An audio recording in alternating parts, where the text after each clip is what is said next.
สบายดีมื้อนี้ข้าพเจ้าบัวสอนแก้วสีนวลจะมาสปอยแอนิเมชันเรื่องหนึ่งของค่ายดิสนีย์นั่นก็คือเรื่อง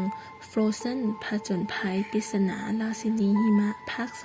2ซึ่งว่าเรื่องจะเป็นแนวใดนั้นเฮาไปติดตามรับชมรับฟังพร้อมๆกันเลย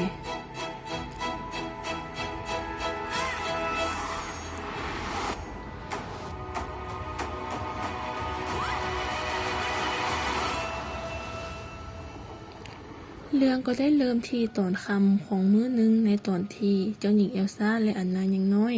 พ่อของพวกเขาได้เล่าเรื่องป่าต้องมนต์ให้ทั้งสองฟัง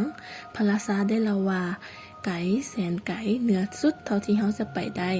ยังคงมีป่าต้องมนต์อันเก่าแก่และมีมนต์ขลัง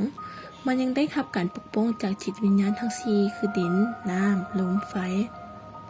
สถานที่แห่งนี้ยังเป็นถิ่นฐานของชาวนอร์เทลดาที่ลึกลับและพวกเขาก็ได้อยู่ร่วมกับป่าและใช้ประโยชน์จากสิ่งที่ป่ามีได้อย่างคุ้มค่า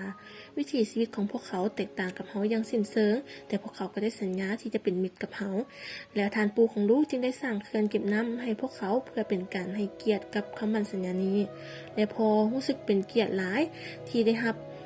การโอกาสได้ไปแห่งป่าแห่งนี้แต่แล้วเหตุการณ์บ่คาดฝันก็เกิดขึ้นเฮ็ดให้จิตวิญญาณแห่งป่าใจหายและได้ใช้อำนาจพิเศษลงโทษเราทุกคนหลังจากนั้นจิตวิญญาณแห่งป่าก็ได้หายไปและหมอกหนาก็ได้เข้าปกคลุมทั่วผืนป่าไว้เพื่อกันบ่ให้ภัยเข้าไปอีก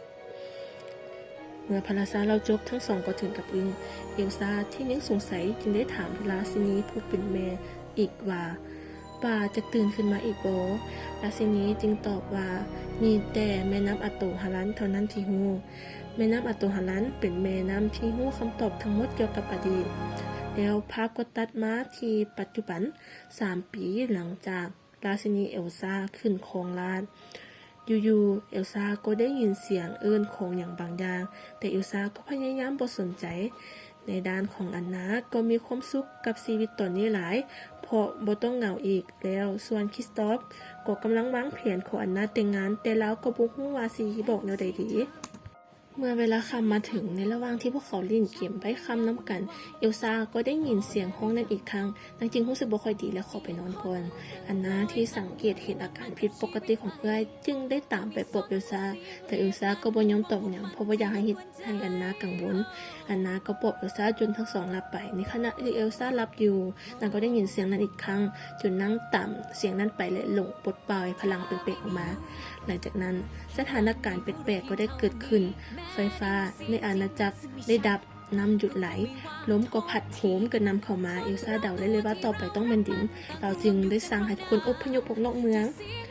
หลังจากที่เหตุการณ์สงบลงเอลซ่าก็ได้เล่าเรื่องทั้งหมดให้กับอันนาฟังจนอันนาจงต้องตกใจ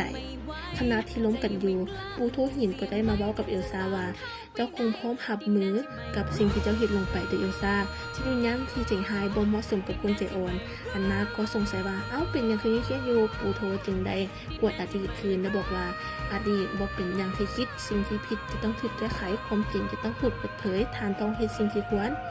เอลซ่าจึงตัดสินใจเดินทางไปหาป่าต้องมนหลังจากทั้งสองได้เห็นหมอกหนาทึบพวกมันก็ได้เปิดทางให้เอลซ่าและอันนาได้ดึงพวกเขาเข้าไปและหลังจากที่พวกเขาเข้าไปแล้วก็บ่มีใครสามารถออกมาได้อีกพวกเขาจึงตัดสินใจย่างสำรวจเบิ่งอ้อมป่าเอลซ่าได้ตะลึงกับความสวยงามของป่าแห่งนี้ส่วนอันนา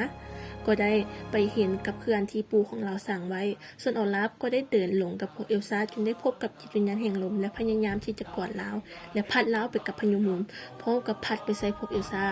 แต่สุดท้ายพายุก็ได้ปล่อยพวกเขาออกมายังแต่เอลซ่าที่ติดอยู่ข้างใน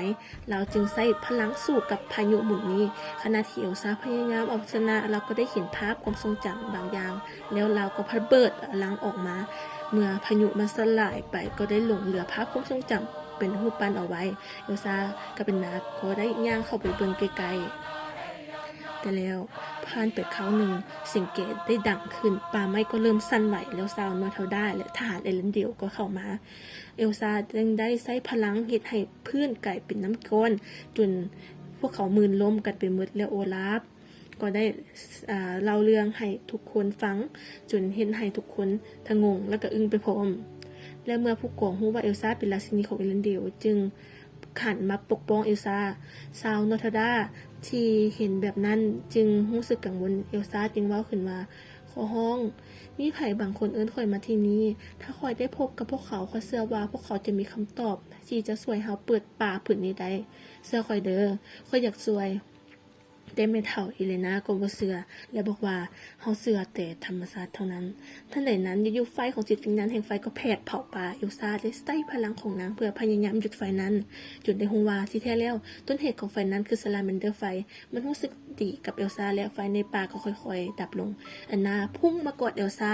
และจุ่มกับเอลซ่าว่าเป็นหยังบ่ระวังโตแน่เอลซ่าที่ฮู้ว่าอันนาเป็นห่วงที่คำว่าขอโทษและน้ำผ้าคลุมไหล่ของแม่มาคลุมให้อันนาแล้วได้ฮู้ว่าผ้าผืนนี้เป็นผ้าของสาวนอร์ทันดาอันนากับเอลซ่าจึงได้เข้าใจว่าแม่ของตนเป็นสาวนอร์ทันดาและประกาศให้ทุกคนฮู้พร้อมนั้นปาก็ได้ส่งสัญญาออกมา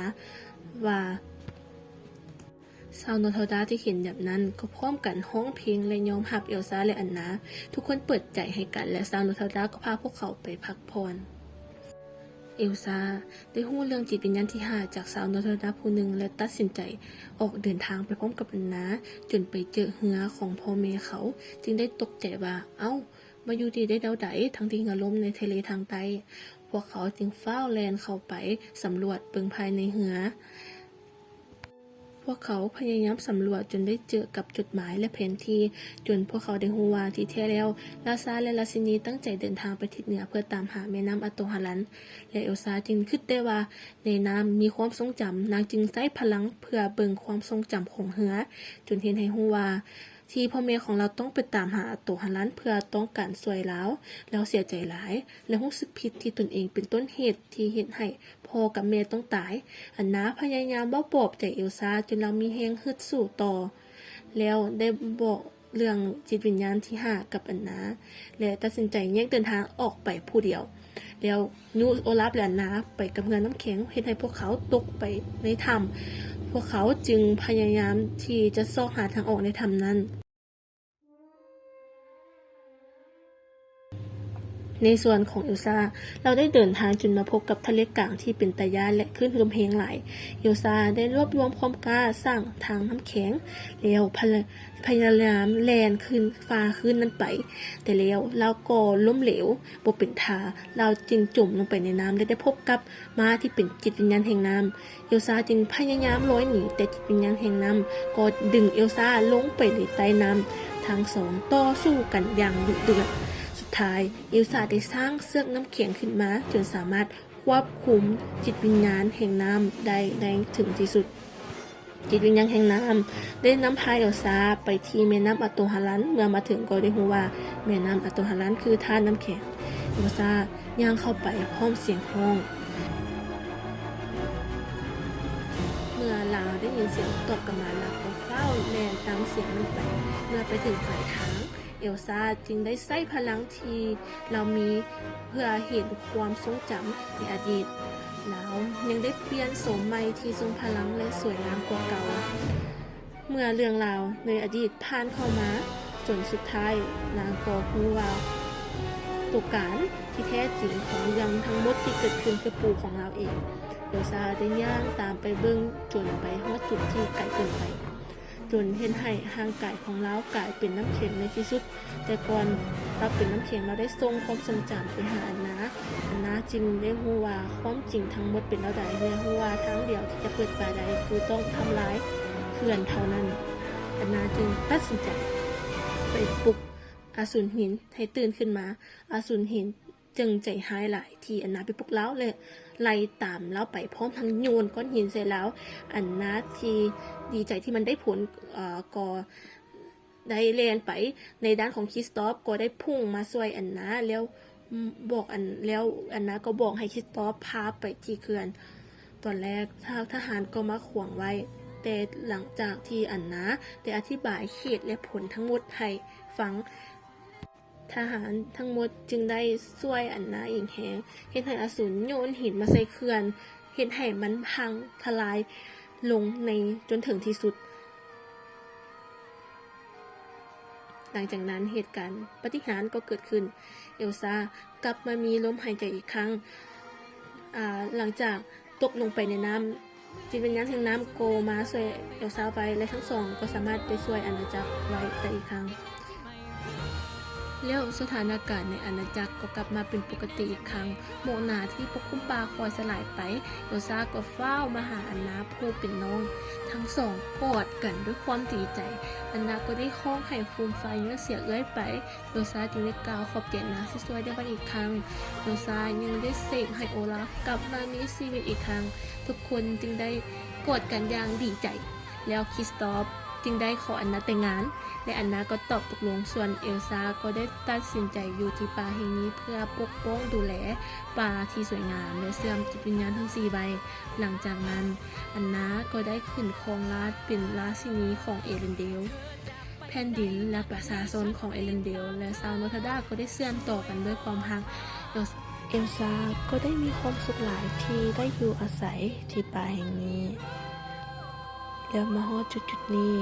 เรื่องทั้งหมดก็ได้จบลงข้าพเจ้าขอกล่าวคำว่าขอขอบใจ